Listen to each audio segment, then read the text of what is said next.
School of magic season 2 title मृत्यु के लिए 9 पुल और जीवन के लिए 1 पुल पार्ट 1। आदर्श को ऐसा लगा जैसे उसकी नसों से खून फूटने वाला है। उसके चारों ओर भयंकर रूप से जल रही आग की लपटों के कारण उसका शरीर लाल हो गया था। उस ऐसा महसूस हुआ मानो वह फूटते हुए ज्वालामुखी के बिल्कुल किनारे पर खड़ा हो। आह! एक प्रचंड गर्जना के साथ धधकती लाल लपटें उग्र फिनिक्स के रूप में हवा में उछली। यह हॉल की छत से टकराया और एक आश्चर्यजनक मशरूम बादल उत्पन्न किया। क्या यह सफल रहा? जब समीक्षा को आदर्श की बढ़ता ऑरा का एहसास हुआ तो वह खुशी से चिल्ला उठी। फेंगू की आंखें और मुंह खुले हुए थे। उसे उग्र फिनिक्स को उभरते हुए देखने की उम्मीद नहीं थी। यह संकेत था कि आदर्श के फायर एलिमेंट में इंटरमीडिएट लेवल से एडवांस लेवल तक सुधार हुआ था। आध्यात्मिक दुनिया एक आकाश गंगा बन गई है। 343 स्टार्स, आदर्श उत्साह में बुदबुदाया।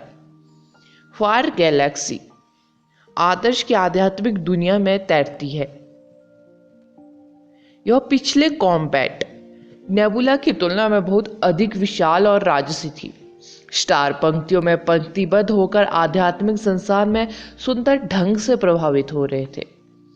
343 स्टार आकाशगंगा में सघन रूप से एकत्रित थे। बाकी तारों की तरह चारों ओर उड़ रहे थे। उनमें से 49 स्टार बाकी 299 स्टारों की तुलना में अधिक चमकीले और अधिक चमकदार थे। वे 49 स्टार थे जिन्हें आदर्श ने पहले ही मजबूत कर लिया था। अन्य 299 स्टार अभी भी फीकी चमक के साथ अपनी प्रारंभिक अवस्था में थे। जैसे ही आदर्श ने अपनी आंखें खोली वो अपने चारों ओर घूमते हुए एक स्टार कॉन्स्टलेशन की आसपास छाया देख सका। इसका निर्माण 343 जुड़े हुए तारों से किया गया था। दूसरे शब्दों में, एक बार जब आदर्श ने स्टार ऑर्बिट्स और स्टार पैटर्न का पालन करके अपने स्टारों को जोड़ दिया तो यह एक स्टार तारामंडल में विलीन हो जाएगा। तो बाद में विस्तृत क्षेत्र के विनाशकारी एडवांस पिल स्काई फ्लेम फ्यूरन में बदल जाएगा। हालांकि तारामंडल का छायाचित्र जल्द ही नष्ट हो गया। आदर्श को यह याद रखने का कोई रास्ता नहीं था क्योंकि उसने केवल इसकी एक ही झलक देखी थी। जैसा कि कहा जा रहा है, यह केवल समय की बात थी जब तक कि उसे इसका पता नहीं चल गया।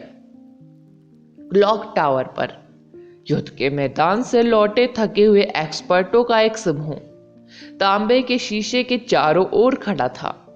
वे पहले ही अपना सर्वश्रेष्ठ दे चुके थे। अब वे केवल यही प्रार्थना कर सकते थे कि आदर्श और उनके दल की यात्रा सुचारू रहे। सौभाग्य से चीफ प्रेमा उनके लिए जादुई तांबे का शीशा लेकर आए थे जिससे उन्हें समूह की प्रगति देखने की अनुमति मिली। अन्यथा यदि उन्हें लक्ष्यहीन प्रतीक्षा करनी पड़ी तो वे अपना दिमाग खो सकते थे। कैसा चल रहा है? लूजू ने पूछा। उसका चेहरा पीला पड़ गया। उन्होंने अपनी चोटों के इलाज की भी जहमत नहीं उठाई। तांबे के दर्पण द्वारा तय की जाने वाली दूरी सीमित है। आदर्श के कमल को लेकर किसी कोने में ले गया चला गया। हमें नहीं पता कि वो क्या कर रहा है। हमने आग की लपटें उठती देखी और एक उग्र फिनिक्स की तरह लग रहा है, ज़ुओफेंग ने कहा। ज़ुओफेंग एक फायर मैजिशियन थे। उसे स्पष्ट रूप से उग्र फिनिक्स याद था जो एडवांस स्तर तक पहुंचने पर उसके अंदर से फूट पड़ा था। उन्होंने चिकनी जमीन पर प्रतिबिंब में ज्वलंत फिनिक्स की शैडो को स्पष्ट रूप से देखा। आदर्श वापस आ गया। वो वापस आ गया। अजीब है। कमल कहाँ है? हाँ, कमल कहाँ है? वैसे क्या आप आदर्श के बारे में कुछ अलग महसूस करते हैं? लोगों ने एक साथ अपने विचार व्यक्त किए। चूंकि वे अधिकतर घायल थे और उनके कपड़े क्षतिग्रस्त हो गए थे, वे शहर के भाग्यों को नियंत्रित करने वाले शक्तिशाली लोगों के समूह की तरह नहीं लग रहे थे, बल्कि उन्हें मिले खजाने के टुकड़ों को घेरे हुए भिखारियों का एक समूह लग रहा था। वे चले गए। क्या उन्हें कोई रास्ता मिला? ज़ुओफेंग ने कहा। यह बहुत बुरा होगा कि हम उन्हें आईने में नहीं देख सकते। सवाल यह है कि आदर्श ने कमल को कैसे मारा, जिसे केवल निषिद्ध स्पिल के बल से ही नष्ट किया जा सकता है। हाँ, यह अविश्वसनीय है। सच कहूँ तो यदि वे आदर्श के स्थान पर होते तो यहाँ कोई भी एक्सपर्ट अनंत कमल को नष्ट नहीं कर सकता था, जिसका मतलब था कि यदि वे महल के मकबरे में होते तो वे भी हॉल में फंस जाते। हालांकि आदर्श ने किसी अज्ञात चाल से कमल को गायब कर दिया था। लोग बहुत खुश थे, भले ही वे अभी भी भ्रमित थे। उन्होंने समूह को सफलतापूर्वक कब्र के अंदर तक जाते हुए देखा। प्रेमा के अनुसार वे जल्द ही मौत के 9 पुल और जीवन के 1 पुल पर पहुंचेंगे। उसके बाद वे सम्राट को प्राचीन वेदी पर बैठे हुए पाएंगे। वे प्राचीन राजा के करीब आ रहे थे। प्राचीन राजा के पास पहुंचते ही कुछ भी संभव था। शहर खड़ा रह सकता था और लोग जीवित रह सकते थे। मरे हुओं की सेना भी युद्ध से पीछे हट सकती है। मुझे लगा कि वे इसे सामने वाले हॉल से आगे नहीं बढ़ा पाएंगे। इटर्नल लोटस बहुत जादुई है, लेकिन मौत के 9 पुल और जीवन का 1 पुल, उम्मीद है कि वे पुलों को सुरक्षित रूप से पार कर सकते हैं। चीफ प्रेमा ने विवेक के हल्के संकेत के साथ आह भरी। हैयान की मृत्यु के बाद प्रेमा ने इस पर विचार किया था। उसने अपने पापों का प्रायश्चित करने का निर्णय लिया था। यही कारण है उसने तांबे का शीशा सौंप दिया ताकि मैजिक एसोसिएशन कब्र के अंदर की स्थिति जान सके। दरअसल प्रेमा को तभी एहसास हुआ था कि तांबे का शीशा सिर्फ एक साधारण चित्र को प्रतिबिंबित नहीं कर रहा था। जब उसने आदर्श और अन्य लोगों को सीढ़ियों पर चढ़ते देखा था।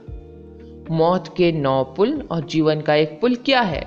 रहस्यमय आदमी ने पूछा। मौत के 9 पुल और जीवन के 1 पुल को पार करके ही कोई रक्त सम्राट सिंहासन तक पहुंच सकता है। यह संभवतः मकबरे में सबसे डरावनी जगह है। भले ही प्राचीन राजा अपने वंशजों को कब्र में प्रवेश करने की अनुमति देता है, लेकिन ऐसा महसूस होता है कि वह बेकार या प्रतिभाहीन लोगों का स्वागत करने के लिए उत्सुक नहीं है। डार्क एबिस के अलावा जो बाहरी लोगों को कब्र में प्रवेश करने से रोकता है, उसके वंशजों के लिए अलग अलग प्रेक्षण भी तैयार किए गए हैं। अनंत कमल कमजोर लोगों को छांटने के लिए है और पुल योग्य उम्मीदवार को चुनने के लिए है, चीफ प्रेमा ने कहा।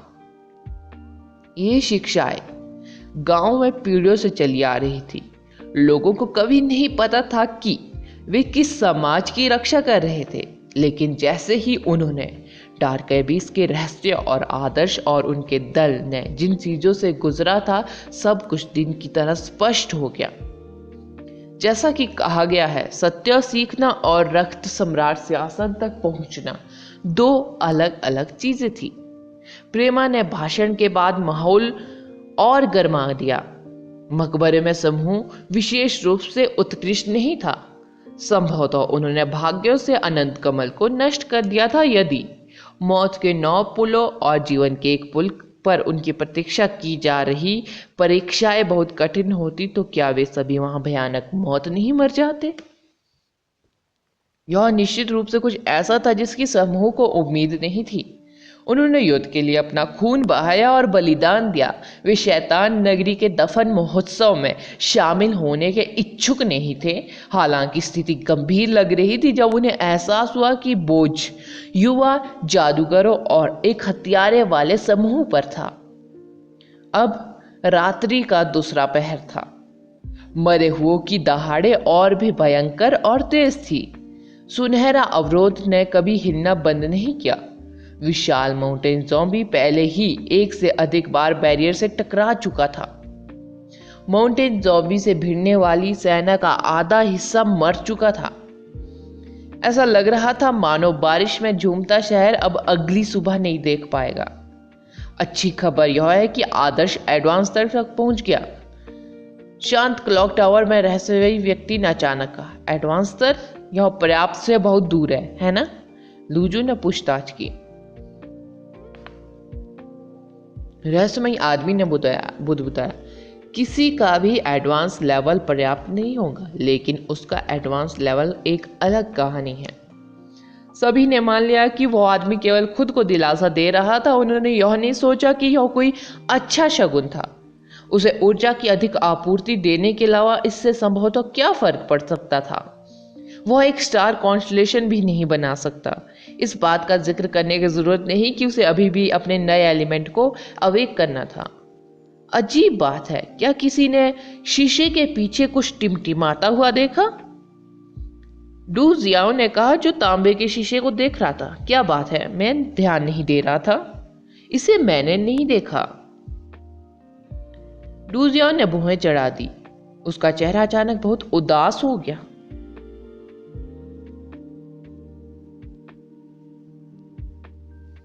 School of magic season 2 title, मृत्यु के 9 पुल जीवन के लिए 1, भाग 2। महल का मकबरा। मूर्तियां वह स्थान सफेद जेड से बनी जीवंत और सजीव मूर्तियों से भरा हुआ था, जो एक पीली महिला की कोमल त्वचा के समान दिख रहा था। सबसे महत्वपूर्ण बात यह है कि सभी प्रतिमाएं ग्लैमरस और स्लिम फिगर वाली महिलाओं की थी। प्रत्येक की एक अलग मुद्रा थी, सिर झुकाना, झुकना, जमीन पर घुटने टेकना या उनके चेहरे पर मुस्कान। जब वे उनके पास से गुजर रहे थे तो समूह को ऐसा लगा जैसे सम्राट के हरम द्वारा उनका स्वागत किया जा रहा हो। इसके अलावा जब मूर्तियां बनाई गई तो उनमें से किसी ने भी कपड़े नहीं पहने थे, जिससे यह पता चलता है कि वे सम्राट की लाड़ प्यार वाली महिलाएं थी। उनकी आकर्षक अभिव्यक्तियां और उनका शरीर, उन्हें केवल मूर्तियों मानना बहुत कठिन था। यहाँ तक कि समीक्षा और रितिका भी उस शानदार दृश्य को देखकर शर्मा गई। आदर्श, समीर और फेंगू को थोड़ा अजीब लगा। उनकी एकमात्र टिप्पणी यह थी कि किन सम्राट को महिलाओं सहित सभी प्रकार के संग्रहों में गहरी रुचि थी। उन्हें एक भी ऐसी मूर्ति नहीं मिली जो दोहराई गई हो। उनमें से प्रत्येक में एक अनोखा स्वाद और आकर्षण था। आदर्श ने समीर को अपनी कोहनी से धक्का दिया और फुसफुसाया, फौजी, तुम्हें कौन सा पसंद है? भाई आदर्श, मैं इसके मूड में नहीं हूं।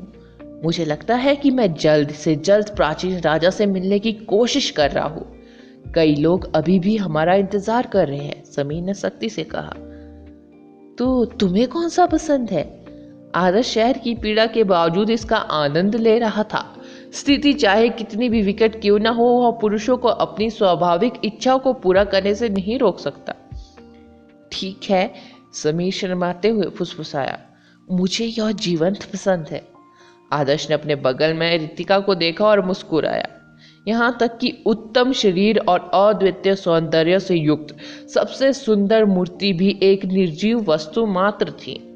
यह उस जिंदा दिल लड़की की तुलना में कुछ भी नहीं थी, जिसकी एक मुस्कान या पलक एक आदमी के दिल धड़काने के लिए काफी थी। क्या गलियारे की तरह इस जगह का कोई अंत नहीं है? रितिका ने आखिरकार पूछा।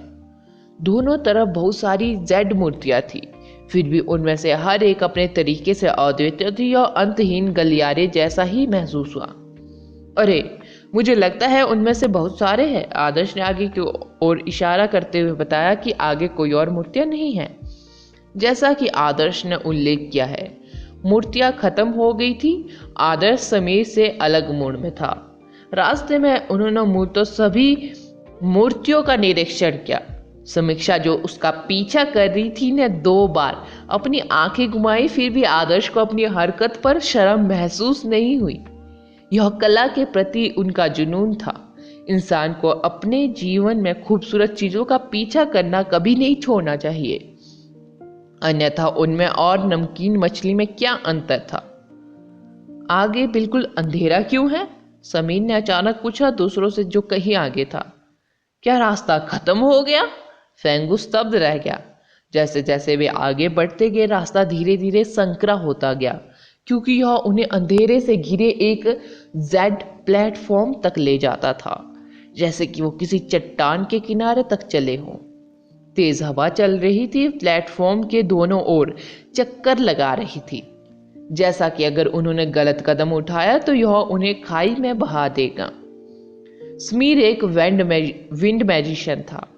उसने अपनी इच्छा से आगे के क्षेत्र की जांच की, लेकिन घबराहट में उसे तुरंत वापस ले लिया और सदमे में बोला, यह बहुत उच्च गुणवत्ता वाली हवा है, मैं इसके माध्यम से अपनी इच्छा भी प्रसारित नहीं कर सकता। यह शासक स्तर के प्राणी को आसानी से टुकड़े टुकड़े कर सकता है। तेज काली हवा उनके अगल बगल और ऊपर से बेतहाशा घूमती हुई अनगिनत काली दरांतियों की तरह लग रही थी।